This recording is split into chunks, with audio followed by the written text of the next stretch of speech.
Start of the episode and I have a Fury. That's a lot of writing. Adding something else to the Fury. I need to check the prologue again. Did you know why pirates had the eye patch? This is not time for that. I hope they can open it. Hello and welcome, PocketWatch here, and it's about time for another episode of Gore Screaming Show. We are going to continue because we're about to maybe find the exit from the well. We'll see. Because we felt the draft of air. So yeah, let's just go to the episode. I don't have much to talk because last episode been very intense, and I think like this episode might be a bit less intense because we don't have Yuka or Gore around. So yeah, let's just go. And after we finish the episode, remember, if you would like to leave a like under this episode, or maybe comment, because comments really help a lot as well in like spreading this around like YouTube and stuff, so that would be cool. Let's go. This time Kyoji examines the room carefully in the dim light from his keychain. He opens his eyes wide as he sees faint writing scrawled all across the wall. The writing is so faded, it's hard to see at all, as if it was done in pencil a long time ago. It's also crooked and messy, as if written by a child's hand. Okay, this is already starting very creepy. Why we have on this well like letters?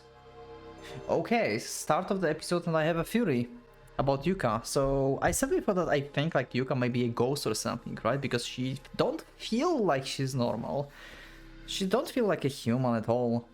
Especially that she's disappearing and stuff. So what if she died in this well before? What if like her backstory? Okay, I'm going to do the endgame reveal Fury idea crafting. So because we have like child hand written things here, what if Yuka knows Kyoji because she knew him when he was a kid, when they were both kids? That's why Yuka have the appearance of the child, because she died when she looked like that. So my theory is that they were playing together, they were maybe friends, or they just went to the same school and they were playing around here, and Kyoji by some accident like pushed her into the well or something and she died there. Maybe she's been trapped there and Kyoji couldn't find her maybe, or maybe he didn't push her, but maybe like she tripped over, go to the well, and he couldn't find her and he stopped like searching for her basically. Maybe she cannot like forgive him for what he did before, maybe because he don't remember what he did, as she said. So maybe that's it. So my theory for this is that Yuka is a ghost of Kyoji old friend that died in the well, maybe from starvation or something, and that's why we have like child hand writings in the well. So yeah, this is my Fury for the series. Like, this is ultimate Fury. I don't know what the Gore may be, but this is my Fury about Yuka. Eventually though, he manages to decipher it. Fuck. Hate, make them pay, make them suffer. Suffer and die. Pay with their lives, and then some. I will kill them all. Stab them with a knife. What do you think of this, Akane? This is pretty fucked up message. If this is a message, it must have been written by someone who was trapped down here, and whoever wrote this must have been through some terrible stuff. Oh shit, we actually can see it now. That's a lot of writing.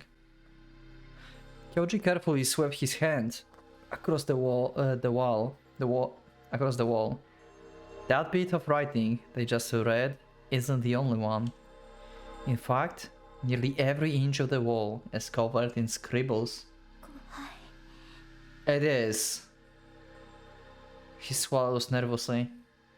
All he can see in the faint rays of light are curses and words of malediction. Make them suffer, make them pay. Pay with their lives. Okay, so adding something else to the Fury. This happened when the stuff happened between Akana and Kyoji, and she's been like maybe following Kyoji because she liked Kyoji. And she's been maybe discovered by the people who basically abducted and forced Akana and Kyoji onto themselves.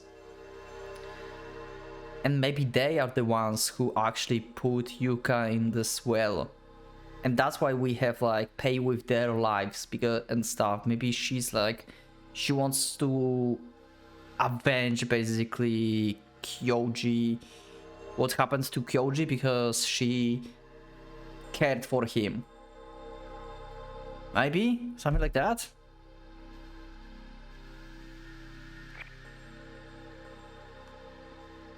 All he can see in the faint rays of light are curses and words of malediction. Obviously, don't spoiler me in the comments if I'm correct or I'm bad. Or I'm wrong. I don't care. Don't spoiler me if my Fury is correct or not, okay? I don't want to get spoiled because this is way too interesting. Yo, die. Die, die, die, die. Stupid idiots. Hope you die. You will never forget this. Worthless garbage. Hug. Die. Hug? Maybe she maybe... Okay, Fury number 3, her family killed her. Like hug, it's maybe like she's offensive towards her mother. They for some reason hated her and they just get rid of the like child that didn't want it. The writings go on and on. The startling volume of scribbles forms a triangle on the wall. Even when he looks at the floor, he only sees more enraged raving. It feels like the words are covering around their feet. Kyoji doesn't know how it was managed, but the scribbles somehow extended up onto the ceiling. It feels as though the words above might come crashing down upon them. The scribbles are those of a child, filled with raw, unpretentious emotion. We're standing in the heart of the crucible of curses. That is fucked up. A kind of voice comes out in the borderline scream. Yeah, let's get out of here already. The last spot of light reaches is a hole in the wall. It's large enough for a person to fit through. Okay. So we can actually leave. He exchanged gaze with Akane. The two of them nodded at each other. They don't want to stay here either, especially after reading all these curses. They can't bring themselves to just go back the way they came and wait to be rescued. It feels like all those scribbles words might somehow chase them down. Going down into a hole is a gamble, but it feels like the best option they have. They can fit through the hole. If Kyoji bends down a bit, the tunnel beyond is definitely man-made with its flat floor. Okay, so it's actually going somewhere. It's not like some wild tunnel, like cavern that goes like in some random direction. I think we can go through here. Kyoji looks at Akane and gives her a nod. I will go first. When he bends over to go through the hole and his hand brushes against its edge, you realize that even those walls are covered in writing. Also, by the way, I would be like, I don't know if I should be surprised at this point or not, but I think in both, I think in Muramasa, not sure if Muramasa, but definitely in Hanachirasu, I predicted like the ending basically in like 2 episodes, in like second episode of recording. Like I made a fury of like how can like what the guy is like practicing and how it will end. So who knows? Maybe I'm correct on like one of these 3 furies I made. Now maybe one of them is correct.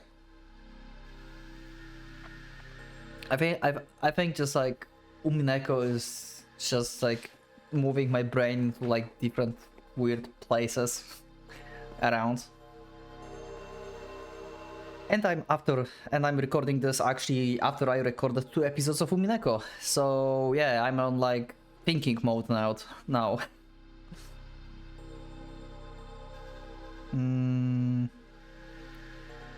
When he bends over to go through the hole and his hand brushes against its edge, you realize that even those walls are covered in writing. I'm scared. Let me out. I'm sorry, please let me out of here. Was Yuka here as the punishment? Maybe?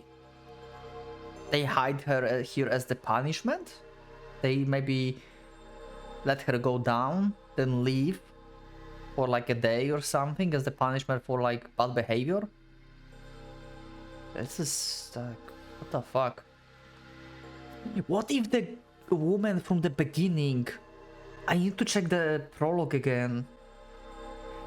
What was the text that the woman from the beginning, from the prologue said? What if the woman from the beginning is mother of Yuka?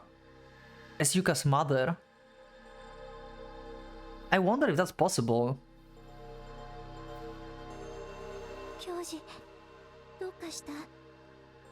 I can ask him, obviously, but he only shakes his head. It's nothing. Let's go. Okay. It's easy enough to move down this path at first. He has no idea where it leads, since his light is too faint to reach far into the darkness.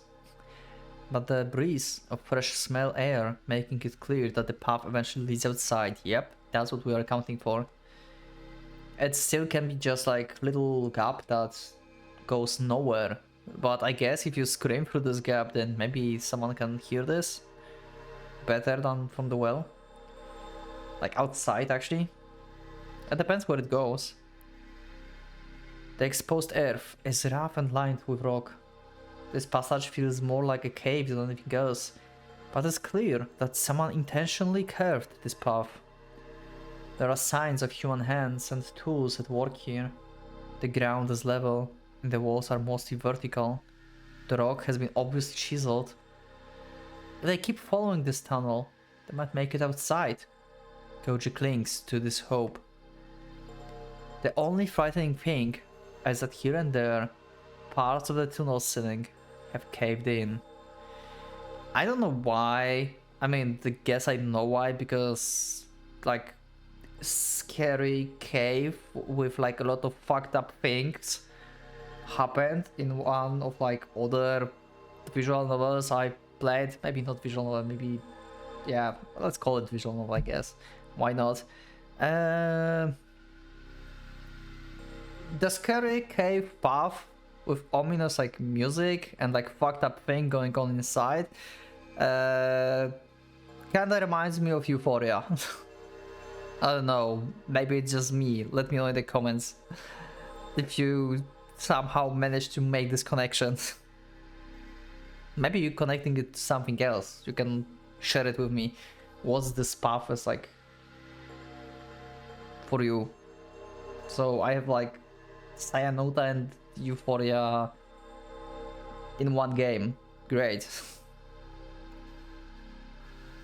There are large rocks lying around that have seemingly fallen as their shapes match holes in the rock above. Watch your step, Akana. It's hard to tell how far they traveled through this cavern already, but it doesn't feel like it's been that long. Would they maybe have been better off staying back in that room? That question resurfaces in his thoughts again and again as they continue walking. The Kyoji lights starts to grow dim. Well, that's bad. Is the battery dying? Damn it, please hang on. He swings the light around in a futile effort to keep it alive, but soon enough, it goes out. Turn on, please, turn on.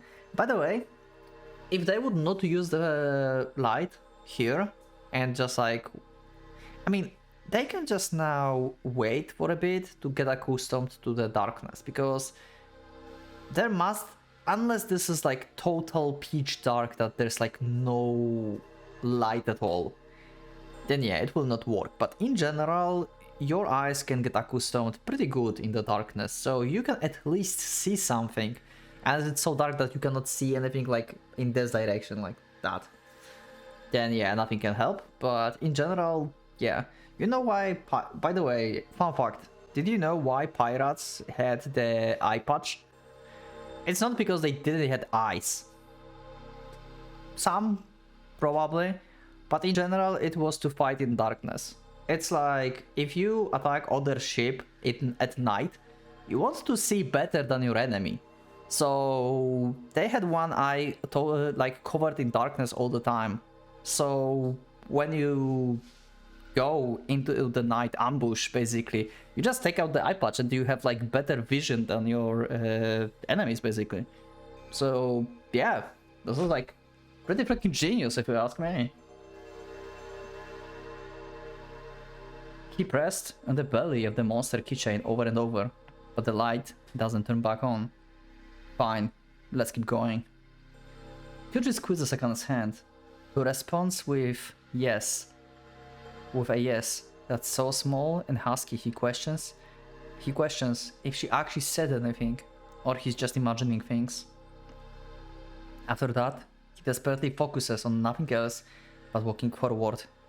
His feet feels his way through the darkness as he bruises his other hand along the wall in an attempt to keep moving in the same direction. Good strategy. Every nerve in his body is dedicated towards the task. Akane breathes as little and as shallow as she can as they walk. She squeezes his hand so tightly that his fingers are gradually turning numb. She is beside herself with anxiety. Beside us. What should he say something? But what? What if he speaks up, only for someone other than Akane to answer him? Okay, that's creepy thought. There's no one else. Let's just not assume that you guys here. Even that stupid thought is enough to make Kyoji shudder. He wants to speak to her, but he's scared. He can feel his heart pounding in his ears, and so... Okay, she's the first one to ask. Akane's voice is definitely the same familiar voice he knows. Hearing it has Kyoji sighing in relief. Huh? About the Gore and Yuka, huh? Yeah, that was like terrifying. Earlier, after hesitation for a bit, Akane manages to mutter the rest of her thoughts.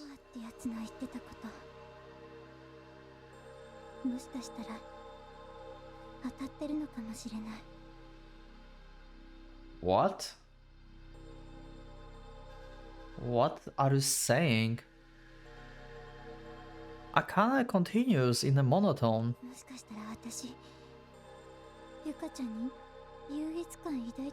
No, that's not it. You don't even know her. Like, why would you think that you look down on Yuka? You don't even know that she likes him. I mean, we can speculate that because she only have eyes for him and she's interested in only him. So yeah, but it's not like you knew beforehand. And besides it, you love Kyoji, so yeah.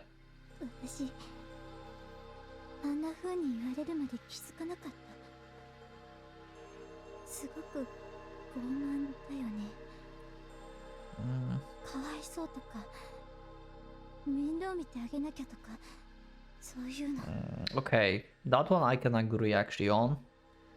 I mean, she's not arrogant, really, but I don't agree with the part that she's arrogant.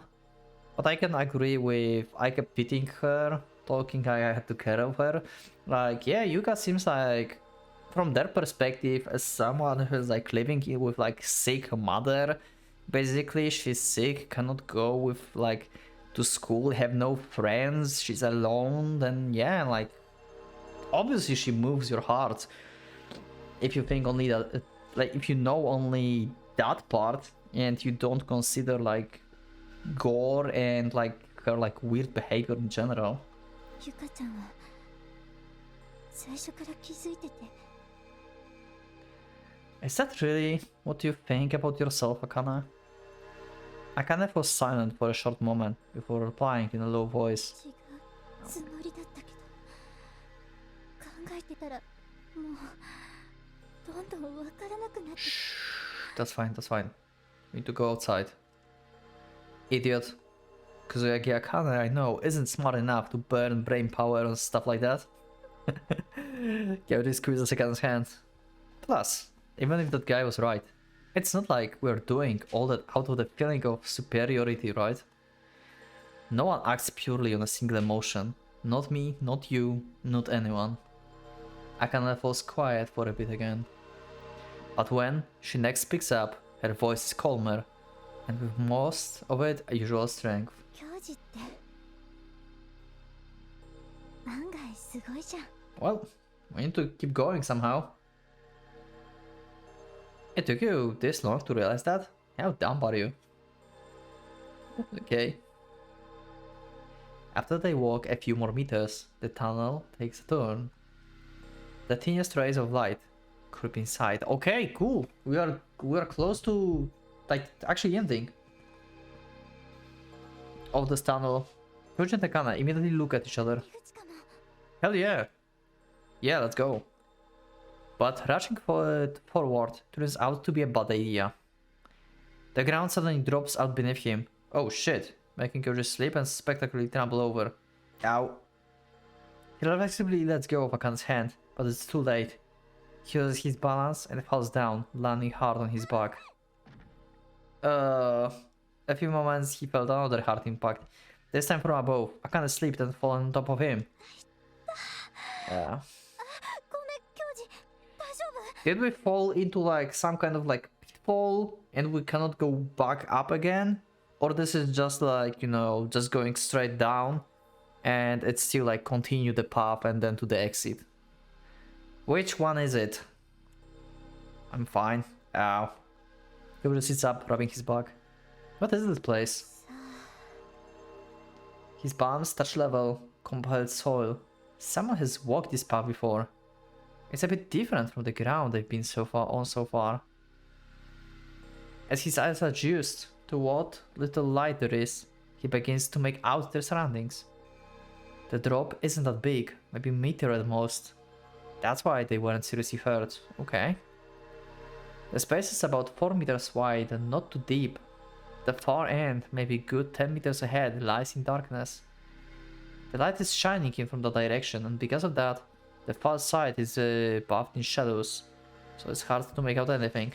Okay, so this is just like instant 1 meter drop, basically, but it still continues the same path towards the exit. Okay, at least that's a good sign of maybe escaping. It's a room. No, a passageway. わかんない。 Akane, what's wrong? But only after saying that does Kyoji realize the position they ended up in. Akane is sitting on Kyoji's lap, effectively straddling him. Her skirt is flipped up, letting him feel her soft flesh against his thighs. Okay, they will have a very bad flashback after this. Yeah, this is going to make very bad flashback for them. Akane crawling her right leg, pushing her center of gravity off. A weight sinks into Kyoji, pressing her form against his. He can feel every detail of her body, even though his uniform trousers. What are you thinking about at a time like this? He can feel his body heat surging as blood converges in his crotch. Oh, God, really? We are doing... Really? Gore, really? This is not time for that. No, settle down. Yeah, like... I guess this is just, like... just a reaction, but... Come on, Gore, we we are not doing this. Akane leaps off his legs with a scratch. ごめん、乗っかっちゃってた。重かったでしょ。 Okay, good. She didn't realize. She's not getting traumatic flashback out of this. Oh, okay. Actually, I didn't thought about this, about like what happened to them before.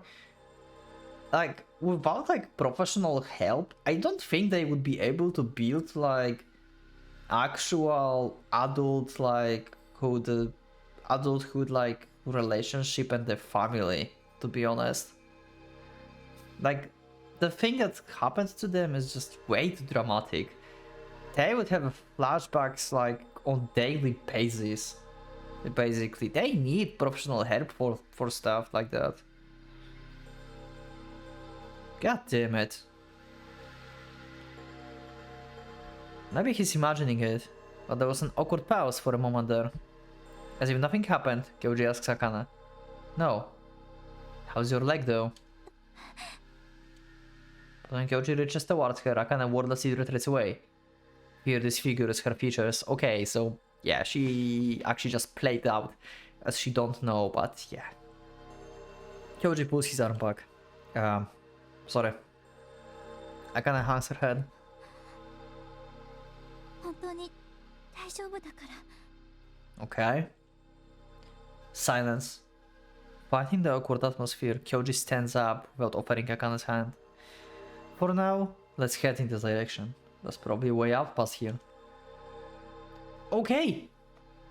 There's some packages! And it looks like a door. This cave is used as some kind of storage. Okay, we can get out of here. Okay, good. Kyoji presumed exit turns out to be blocked by yet another metallic door, not unlike a double-winged fire door. Sitting in front of the door are what looked to be sandbags, wooden crates, unidentifiable machine parts, and heavy bits of metal, scraps of cloth, and strips of paper litter the ground. Also, if you would like to actually talk about something that I don't know yet, or like something that can be like spoiler, then you can also join my Discord, which is in the description, and then you can on the like Gore Screaming Show channel just like use spoiler tag, so I will not be able to read this actually. But you can talk this way with like anyone that's actually on Discord and want to talk about the show. Oh yeah, but in the comments on YouTube, please no spoilers, I beg of you.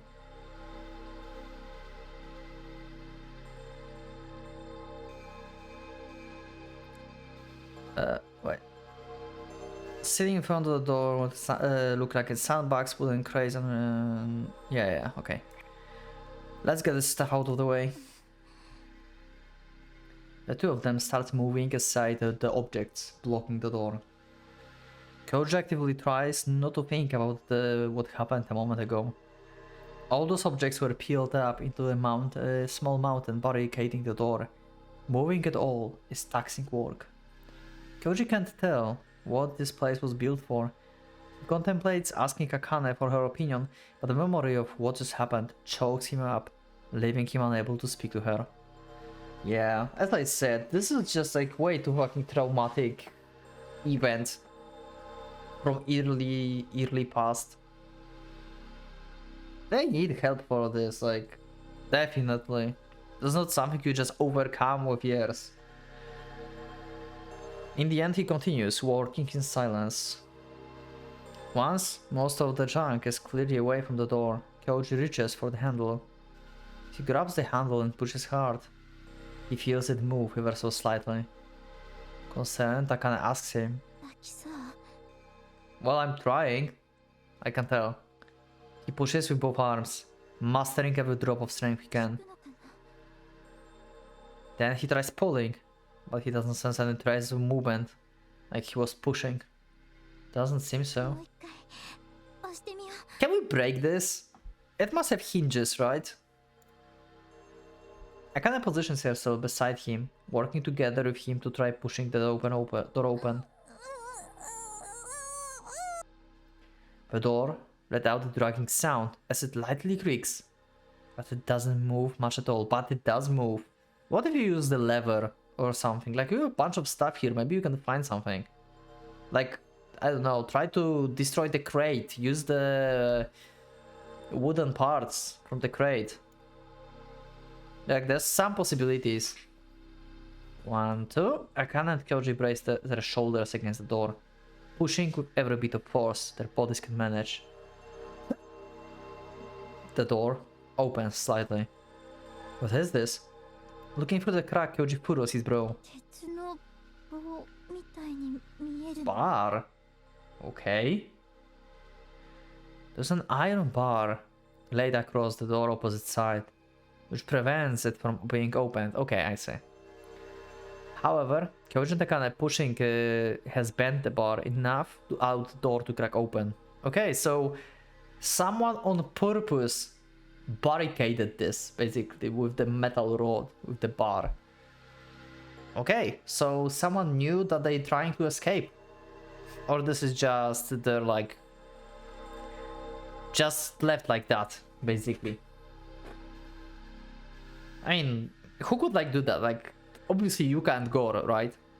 Unless it's like very old like entrance and no one is using this and it's just like there forever and just like, yeah, no one been like trying to open it forever. Akane, try pushing it. With Akane pushing on one side of the double door open, Kyoji tries to move the bar out of the way. He reaches with a small crack between the doors, grabbing the bar and trying to yank it sideways, but it only rattles slightly, refusing to comply. Damn it, open up already. The sound of rattling and metal grinding against metal rings out. The smell of moist soil and the fragments of grass wafted in. He can see the forest, darkened by the night. The colors of the sky, bleached by the moonlight, spills between the trees, dazzling him. Yeah, I hope they can open it. If only they could get out of there. Open up, just open up. Kyoji rams the door over and over.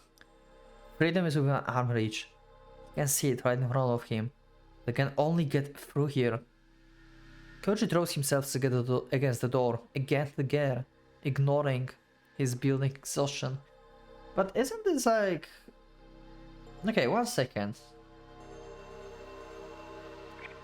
Doesn't this door have like 2 wings? They're trying to open 1 wing, right?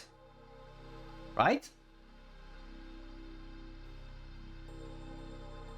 Or is it like... Where is this bar? One side to the double door. Exactly. Hold on a second. Where is this bar?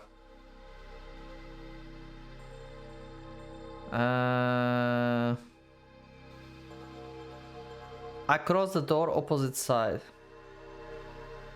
Oh, it's in the handles. Okay, I'm sorry, I'm dumb. I didn't realize. I thought like it's like, you know, it's like 1 door and it's like that, just preventing them from opening the door. But it's actually like that. We have like 2 doors and it's like that. Okay. Shh. Akane, Yuka is near. I know I said before that someone may hear you, but now I think about this is a bad idea because Yuka is there. Akane voice fades into the trees. But just as Akane voice starts to grow ragged from shouting so much, they finally get a response. Oh? Oh crap, yes! Come on, open the door, please, I beg of you, whoever you are.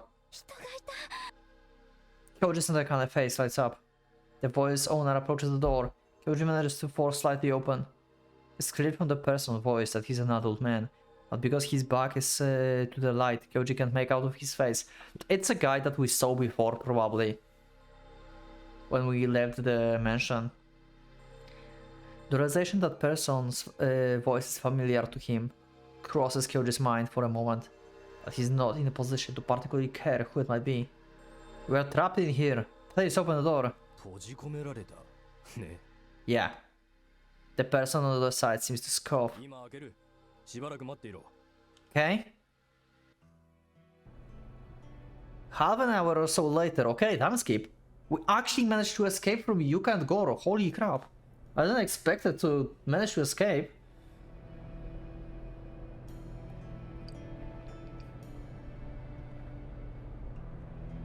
Kyoji and Akana are sitting in car on the way to the hospital. The vehicle reeks of cigarette smoke. Its interior is dusty with the residue. Kyoji grumpily rests his cheek on his hand. Never would have thought this guy would be the one who to save us. Yeah, that's the one who we saw before. The driver's seat is none other than the shady man they found in the front of Yuka's place. In stark contrast to his vagrant appearance, he drives a silver sports car. The back is very cramped, and Kyoji is basically squeezed into his seat like sardine can. Akana says nothing. She probably feels awkward about what happened earlier. Should he say something? While he is grappling with that question, Akane whispers to him.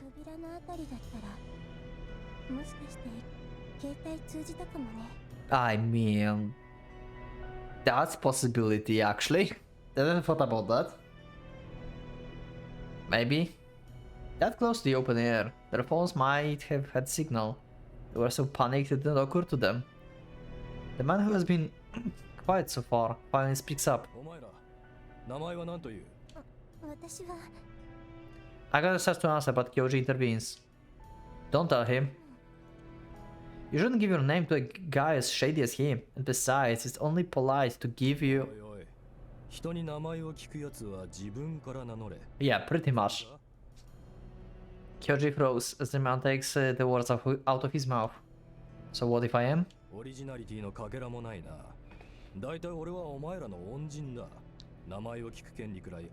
I mean, that's a good point.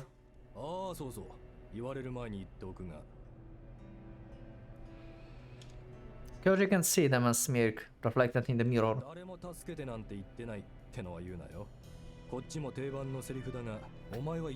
Yeah, you definitely did ask. True. Getting beaten to the punch so many times drains Kyoji of desire to resist this man any longer.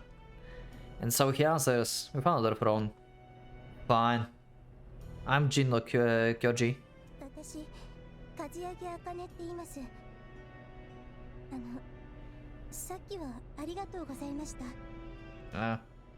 We were lucky.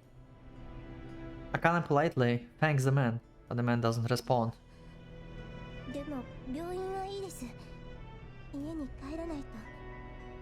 I mean, we can call your parents that you are in the hospital. Like, you definitely need to get to the hospital for like just check. I mean, you've been trapped in like well. You could like get like caught like some, I don't know, viruses, something. There was like still air for a long time. You've been in cold as well, so a lot of stuff could happen. Just like get like quick examination. With a cigarette in his mouth, the man glanced at them through the rearview mirror.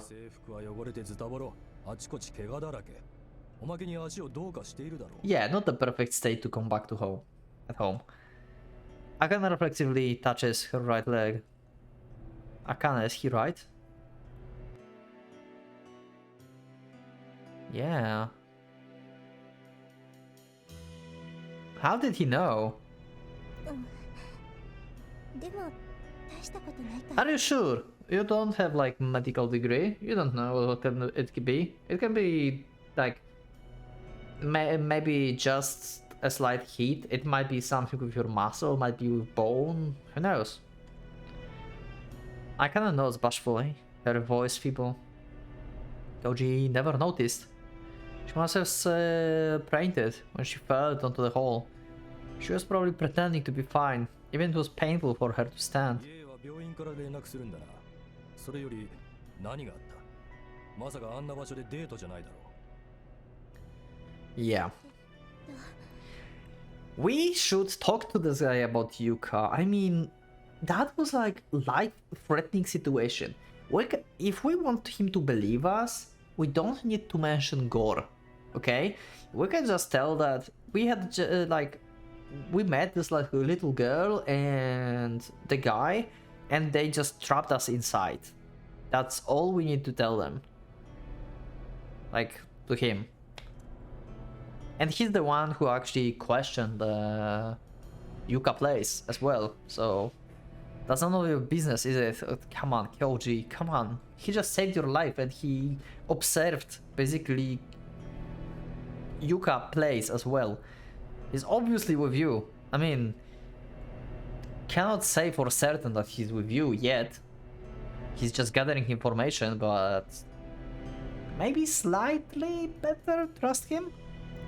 Just slightly? Kyoji snaps at him, but the man only smiles. 自分が彼女の怪我に気づいていなかったからって俺に八つ当たりするのはやめるんだな。Yeah. What did you just say? Kyoji shows up in his seat, but the man doesn't seem phased by his reaction at all. どうなれば済むと思ってるあたりがガキだっつってんだ。それともお前、ここで降りるか？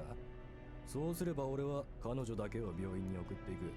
わざわざうるさいガキに親切にしてやるほど俺も暇じゃないんでね。Damn. Okay. Someone actually talking back to Kyoji finally.